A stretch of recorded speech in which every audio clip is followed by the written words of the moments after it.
Hey, welcome to Science Personal Finance. Today we're going to do yet another review video. So it's going to be part of a series where I review financial information about myself. It's kind of like OnlyFans, except instead of undressing myself, I undress my finances.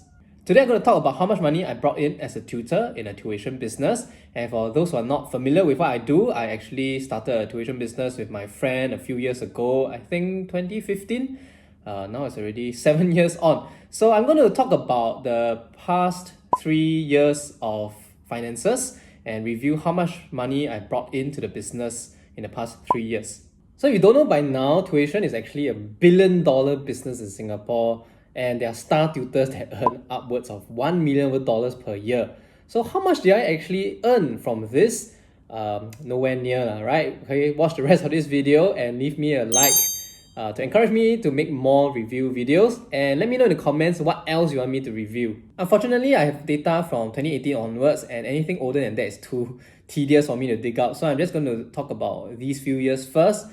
During the starting of the company, I might do a separate episode on that depending on how this video goes. So 2018 was 3 years after I started the business, and it was then where I think the business really picked up steam.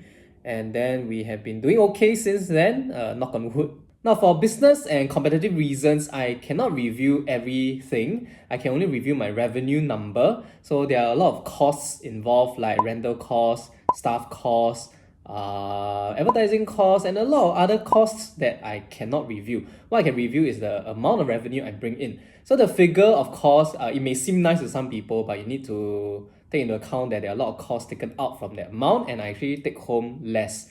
So there's a certain profit share between the company and myself. I cannot tell you the percentage, but yeah, I can only tell you the total revenue I brought in. So the reason why I'm doing this is I hope that this content will be helpful if you are considering entering the same industry, or especially if you're a tutor who is looking to change into a tuition center setting to scale your business. So maybe you're a home tutor and you want to teach more and you want to grow your student base. Feel free to give us a talk at the email listed below, right? So this, of course, serves as recruitment purpose. Alright, I think we'll be very interested to get in touch with tutors with existing student bases. Right, hit us up in the email below. The second reason why I'm doing this is also because of openness and transparency. I think that when people discuss things like income, we all benefit from it, although I think it's a very taboo topic in Asian countries like Singapore. Now, there are people who say that discussing salaries actually help the whole industry, and not discussing salaries only benefit employers. I'm in quite a unique situation. For me, I want to share more information so that other people will share. And I want to know how I fare amongst my peers in the industry, because it's very rare to find colleagues in this industry. If you're someone like an accountant, my accountant friend always talking about what associate manager earn how much, this and that. I really don't know how everyone else is performing in my industry. So I really would like to know. But anyway, I have to start first and share my own figures. Now, another reason why is, of course, because I want YouTube content and I want views. I've become one of those annoying YouTubers who just want views and likes. So you know what to do. Right, so look at my review series videos. I talk about how much I paid for my condo and it's more than 20,000 views. I talk about my insurance earnings, it's almost 4,000 views now. So yeah, I just hope that this content will go popular and you'll like this kind of content. I think people are quite capable about what other people earn, and I'm quite happy to share. So we got 3 years worth of data, so let's begin with January 2018. Now don't worry, I'm not going to go monthly for every single year, but I'm going to start with the first month of 2018, and I brought in $9,520 in that month, and in February, $10,630. In March, it went up to $15,010, and it's likely because there is a fifth weekend. Some months there are actually more weekends, and the nature of the job is that we have more lessons during the weekends. It's the most profitable times of the week for us, because obviously the students don't have school, so they will come from morning till evening, and we can pack the whole day with lessons, and thus the revenue on weekends are higher. So when you see a month with one extra weekend, we'll just make more money during that week. In April, I earned $13,050. In May, I earned $14,435. And again, I say earn, but it's actually I brought in this revenue amount. I still have to endure a lot of costs, right, and profit share at the company. In June, it was $11,830. and in July, $14,400, and in August, $14,434, and in August, $16,265, and in October, $9,295, and in November, $2,110.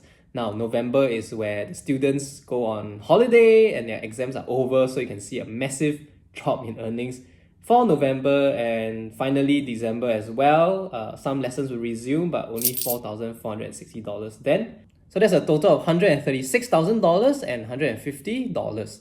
If I divide it amongst 12 months, it's about more than $11,000 per month. And again, this is before all the costs are calculated, so I do not take home that much money per month. And of course, the figure seems a bit high to some people. I feel if you're a student or a parent watching this, please understand that business costs can be tremendously high. And I really thought about the ethics of it. Okay, I think that our fees are priced competitively with the market.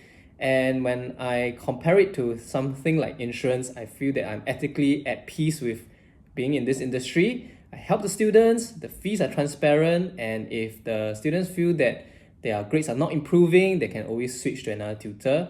Unlike insurance products where once you buy it, you are stuck with it for life and you either pay the premium or the policy lapse and you lose a lot of upfront capital.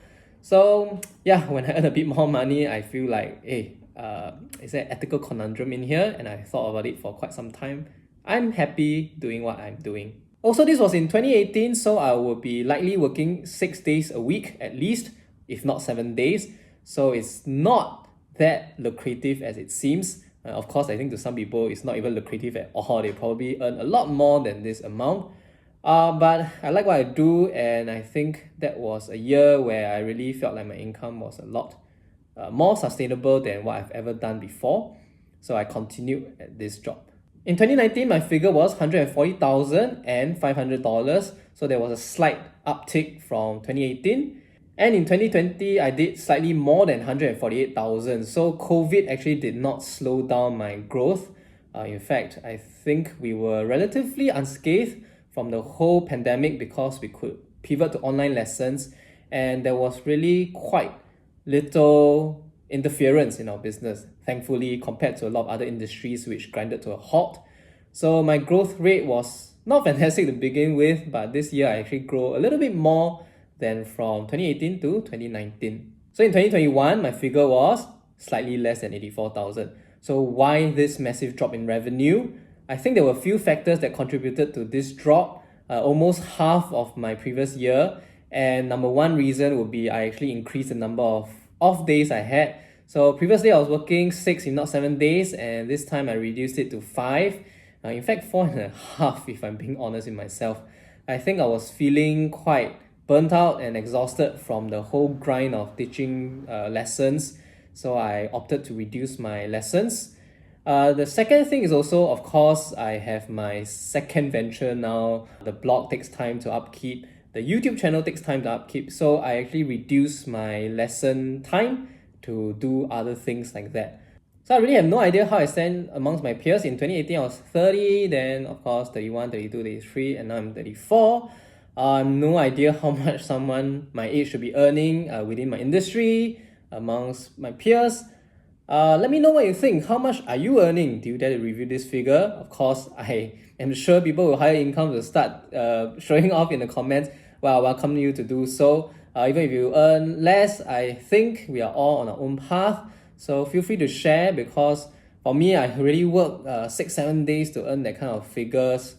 And now I'm just trying to take it more easily, take life more easy, trying to build other businesses like my YouTube.